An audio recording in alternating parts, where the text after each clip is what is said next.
Hi, it's Paul from Wicked Acorn. Merry Christmas and a Happy New Year. I want to tell you about one of my new favorite Christmas movies. I have a whole bunch, but a few years ago I discovered a movie called Joyeux Noel. It's about the Christmas truce that took place during the First World War. I started to do a little research on it, and it quickly became apparent that many people think it's a myth. So let's take a look at the Christmas truce to see if it really did happen.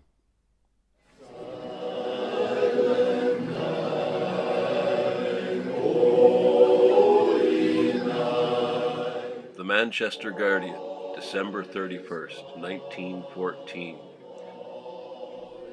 Last night we moved back into our old trenches. I got in very late, but I had to go around, which I always do, but did so more especially because the next day was Christmas Day, and I wanted to see the state of the trenches throughout our section. Had it not been freezing, they would have been awful. But as it was just freezing, the top crust was comforting. But in places, one sunk nearly up to one's knees in mud. At 11 p.m. on December 24th, there was absolute peace, bar a little sniping and a few rounds from a machine gun, and then no more. The King was sung, and then you heard, "Tomorrow is Christmas! If you don't fight, we won't!" And the answer came back, "All right!" One officer met a Bavarian, smoked a cigarette, and had a talk with him about halfway between the lines. Then a few men fraternized in the same way, and really today, peace has existed.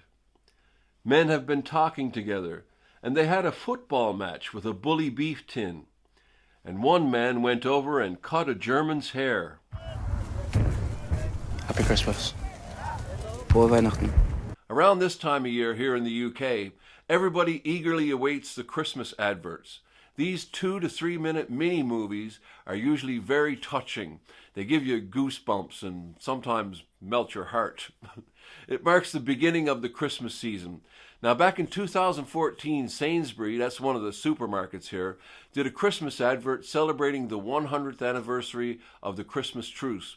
It's great, and I'm not knocking it at all, but when it's played alongside adverts about aliens from outer space getting stranded on Earth for Christmas, there's no wonder that some people think the Christmas truce is a myth. The movie Joyeux Noel came out in 2005, and the Christmas advert was almost 10 years ago. So some of you may have never heard of the Christmas truce, or know little of the First World War.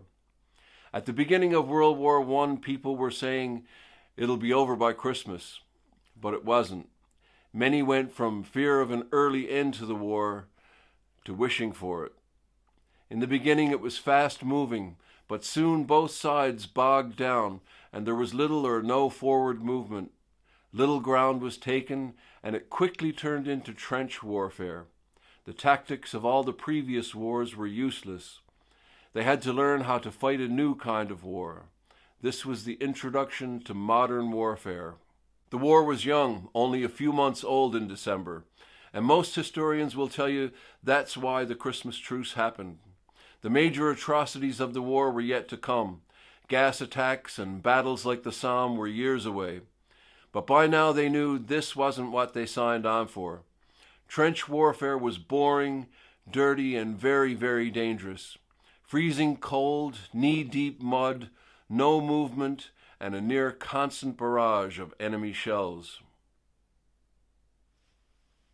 A truce or a ceasefire was not a new thing in warfare. Often this would happen during wars, usually to bury the dead and to clear the battlefield for the next fight. But these were usually arranged by the higher-ups in command. The 1914 Christmas truce was different. It wasn't arranged, and it didn't happen all along the Western Front. It happened spontaneously and in isolated sections of the front. In some places, not at all. The movie Joyeux Noel is a fictionalized account of it. It takes a whole bunch of these events that by all accounts really did take place that Christmas and melds them into one. A quick synopsis of Joyeux Noel. From the German trenches, tiny lights appear. These turn out to be lighted Christmas trees. Then we hear someone singing Silent Night in German. The Allies join in, and the next thing you know, some brave soldier walks into no man's land, arms raised as a sign of peace. The officers call a truce to bury the dead. A few days of peace ensue until they're ordered back to fighting by the high command. You have to suspend disbelief a little bit for this movie, although it's not too bad on the believability scale once you immerse yourself in it. It is a fictionalized account after all. The Kaiser did send thousands of Christmas trees to the front for the soldiers. He also sent a famous tenor to sing for them, but I'm pretty sure he didn't bring his girlfriend. One of my favorite parts of the movie is the little cat Felix, or is it Nestor?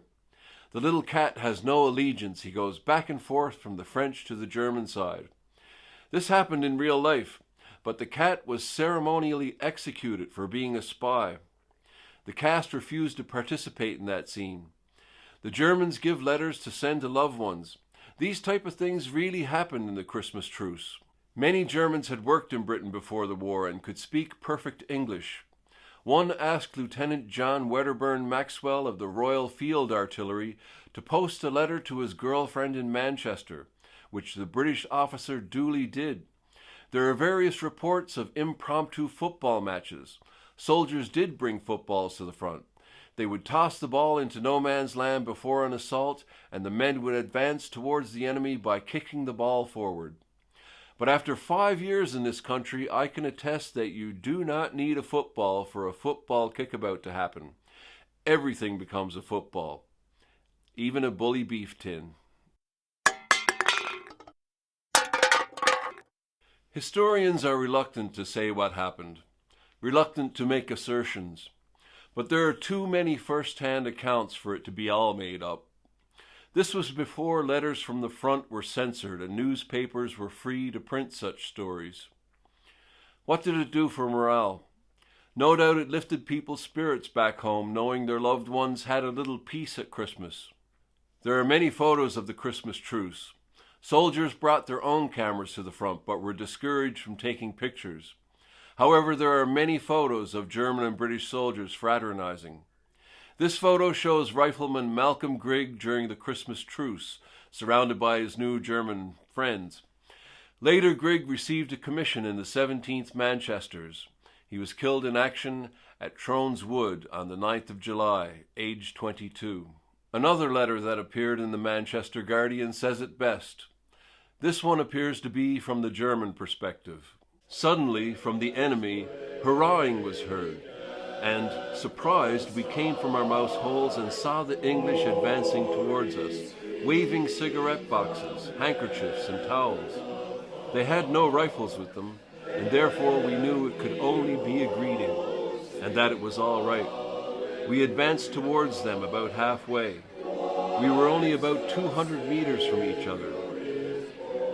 The greeting took place in the presence of officers from both sides. Cigarettes, cigars, and many other things were exchanged, and even snapshots of both sides were taken. The English began playing with a football they had with them. On darkness descending, both sides returned to their drawing rooms, having promised that for the next 3 days of the holidays they would not fire on each other. This promise was given as a word of honor, and extended on both sides to the artillery as well as the cavalry and infantry.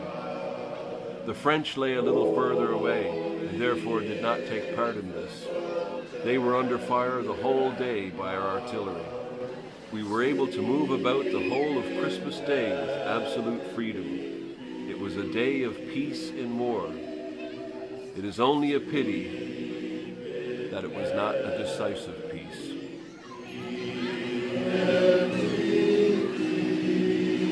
Thanks for watching. Drop us a comment and wish us a Merry Christmas. I'll put a link to the movie Joyeux Noel in the description.